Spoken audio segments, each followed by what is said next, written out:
I figured I wouldn't call Richard to say happy birthday right then, because he'd probably figure out that I had just remembered his birthday at 3 o'clock in the afternoon. Instead, I planned on surprising him with the perfect gift and the perfect lingerie, so he could have his best gift, some of me.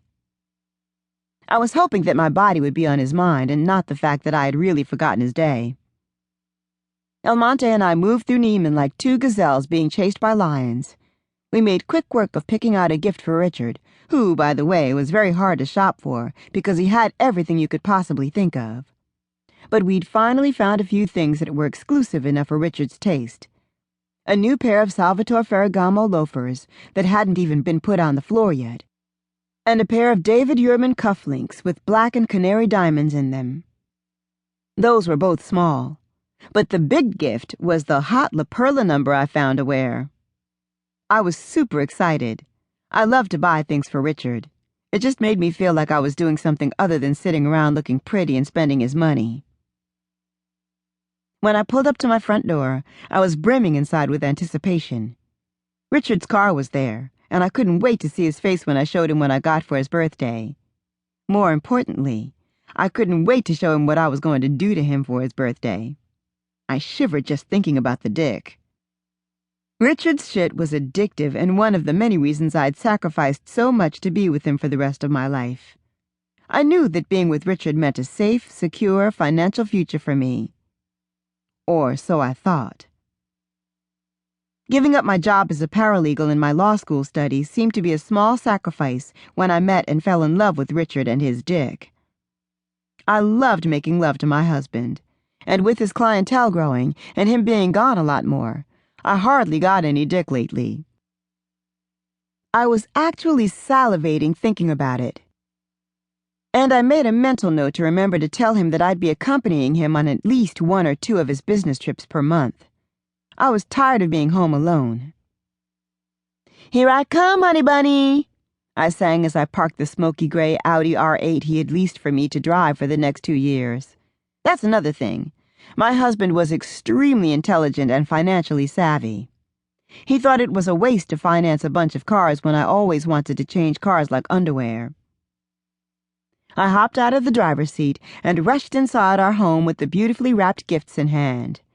Sweat beads were lined up on my forehead, threatening to ruin the glue on my new hair.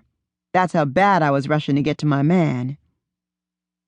My heart sank as soon as I stepped inside our grand foyer.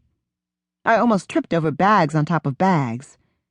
I groaned loudly, because that could only mean one fucking thing. But he just got back. Where could he be going again? I thought to myself, exasperated and disappointed all in one. I eyed the bags good. That's when I noticed that it wasn't just his usual traveling bags by the door. There was much more this time. I crinkled my eyebrows because Richard had every piece of his Louis Vuitton luggage set by the door, and then some. There were at least 7 bags and 2 garment bags.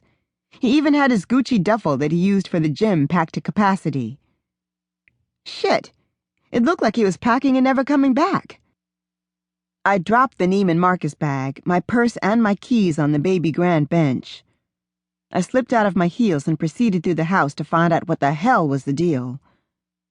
"Honey, I'm home," I sang out, trying to keep my voice steady as an uneasy feeling crept up on me. My voice echoing off the walls and high ceilings made me feel even more dread. You know when you just know something is not right? Well, instinctively, I felt something just wasn't right. "Richard?"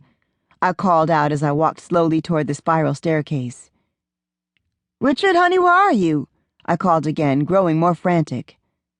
Finally, he appeared at the top of the staircase. I looked up, my eyes as wide as dinner plates. I swallowed hard when I saw the look on his face. To this day, I remember it as something more evil than I'd ever seen, even from my mother, who hated my guts and often wore a scowl whenever she looked at me. The devil himself was dancing in Richard's eyes. "Happy birthday, baby," I said, flashing a fake-ass smile. I was trying real hard to stamp down the sick feeling in my gut. Richard just looked at me steely-eyed and stone-faced.